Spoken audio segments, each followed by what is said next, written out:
부동산 간단뉴 부간뉴. 안녕하세요. 매일 부동산 간단 뉴스 부간뉴입니다. 강력 규제에 아파트 막히자 오피스텔 거래량 2배 급증. 정부의 아파트 대출 규제 강화 시 1.5 대책 이후 아파트 매수 여건이 까다로워지면서 오피스텔로 수요가 몰리고 있습니다. 10월 1일에서 15일 사이 오피스텔 거래량은 1,640건으로 전월 대비 2배 이상 증가했습니다. 오피스텔은 주거용이지만 준주택으로 분류되어 규제를 덜 받습니다. 대출, 세금, DSR, 총부채 원리금 상환 비율, 규제 등이 상대적으로 완화되어 실수요자와 투자자 모두에게 차선의 대안으로 떠오르고 있습니다. 오피스텔의 수익률과 시세도 안정적인 흐름을 보이고 있습니다. 서울 주요 지역에서 실거래가와 임대 수익률 모두 상승하는 모습을 보이고 있으며 특히 직장이 밀집된 강남, 여의도 등 신축 오피스텔에는 수요가 집중되고 있습니다. 특히 주목할 점은 정부의 규제를 우회하려는 수요가 오피스텔로 몰리면서 단기간에 거래량이 급증하고 있다는 사실입니다.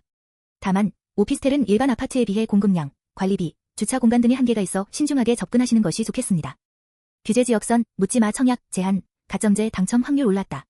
시 1.5주택 시장 안정화 방안 이후 청약 시장이 본격적으로 재개되면서 규제 지역에서는 무주택 세대주 중심으로 청약 자격이 강화되고 있습니다.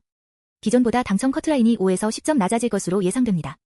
투기과열지구에서는 전용 60평방미터 초과 85평방미터 이하 주택의 70%를 가점제로 나머지 30%를 추첨제로 선발합니다. 전용 85평방미터 초과 주택은 가점제 비중이 무려 80%에 달합니다. 이에 따라 무주택자일수록 유리해졌으며 묻지마 청약은 사실상 어려워졌습니다.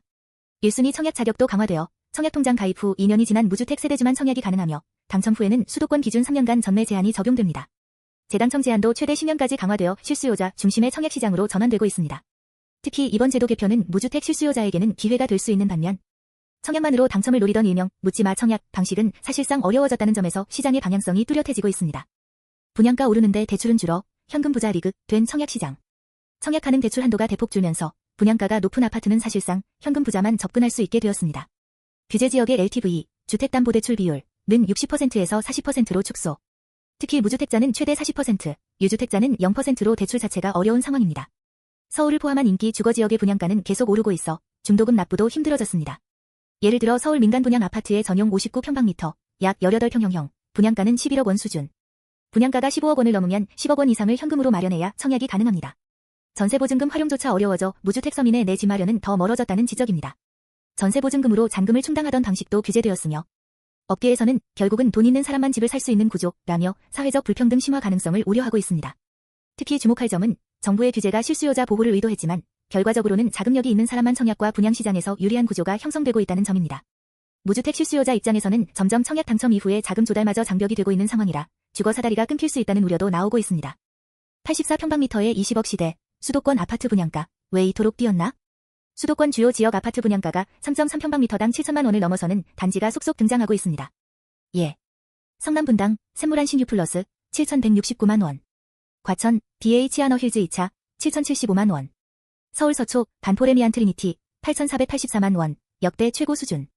84평방미터, 약 25평, 기준으로 한산시 분양가가 20억 원을 넘는 단지도 등장하고 있어 실수요자의 부담이 극심해지고 있습니다. 예. 반포단지 실거래가는 26억 2천만 원 수준. 공급 부족과 고금리, 자재값 상승 등이 복합적으로 작용하며 고분양가가 형성되고 있습니다. 한국건설경영연구소는 건축공사비 상승률이 최근 4년간 17.6%에 달한다고 분석했습니다. FOMO, 오를까봐 사는 심리까지 겹치면서 청약을 통해 내 집 마련하려는 수요가 더 몰리는 현상이 나타나고 있습니다. 강남 못지않게 강북, 경기권도 고분양가가 빠르게 확산되고 있으며 실수요자들의 청약 피로도도 높아지고 있습니다. 서울 강북권, 마포, 성동도 3.3평방미터당 5천만 원 이상. 서울 외곽 지역도 평균 분양가가 6천만 원대까지 상승. 특히 눈여겨볼 점은 분양가 상승 속도가 주택 가격 하락기에도 멈추지 않고 있다는 점입니다. 전문가들은 이 같은 현상에 대해 공급 부족과 고정비 인상, 민간 고분양가 자율화 제도 등이 복합적으로 작용하고 있다고 분석하고 있습니다. 김윤덕, 행정소송 패소된 강북, 도봉 등 규제 해제. 정부가 지난 10월 15일 서울 강북, 도봉, 중랑, 금천 등 일부 지역을 규제 지역에서 해제한 배경에 행정소송 회피 전략이 있었던 것 아니냐는 의혹이 제기되고 있습니다. 해당 지역 주민들이 규제 해제를 요구하며 제기한 행정소송에서 정부가 패소할 가능성이 커지자 규제 해제 결정을 서둘렀다는 지적입니다. 핵심 쟁점은 통계 기준일입니다. 정부는 9월 집값 통계를 근거로 규제지역 재지정을 했다고 밝혔으나 실제로는 10월 13일 오후에서야 국토부 통계를 받은 것으로 확인되어 신뢰성 논란이 커졌습니다. 규제지역에서 해제된 지역은 서울 7곳과 경기 일부 지역이며 이들 지역의 실거래가 하락률은 규제 유지 지역보다 컸던 것으로 나타났습니다. 예, 도봉구 9월 평균 매매가 3억 1,360만 원으로 7천만 원 넘게 하락. 실제 집값 하락이 반영된 것인지 행정 절차상 무리한 결정인지는 논란 중입니다. 국토부는 통계 근거와 절차상 문제가 없으며 향후에도 규제지역 지정은 시장 상황을 반영해 탄력적으로 운영하겠다고 밝혔습니다. 특히 주목할 점은 정부의 규제 지역 해제 결정이 정량적 기준보다 정치적, 행정적 판단에 의해 영향을 받은 것 아니냐는 시민들의 불신이 커지고 있다는 점입니다. 규제 해제 지역의 주택 매매가 하락은 사실이지만 그 시점과 절차의 투명성 부족이 불필요한 오해를 불러일으킨 상황입니다. 10년 만에 분당 신축, 구평 26억 넘어도 북적.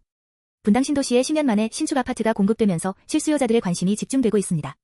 분당 TL1은 분당 최초 리모델링 일반 분양 아파트로 전용 84평방미터 기준 최고 26억 8,400만 원의 분양가임에도 견본주택은 큰 인파로 붐볐습니다. 고분양가 논란에도 불구하고 청약 수요가 몰리는 배경은 분당 신축의 희소성과 강남 접근성 등 입지적 장점 때문입니다. 분당 권역 신축이 드문 탓에 경기 남부 실수요자뿐만 아니라 서울, 서초, 강남 등 인근 수요자까지 몰린 상황입니다. 다만 규제 지역 내 고분양가 아파트인 만큼 대출 규제가 적용돼 현금 부담이 큽니다. 중도금 대출 40% 제한, 잔금 대출도 25억 초과 시 불가.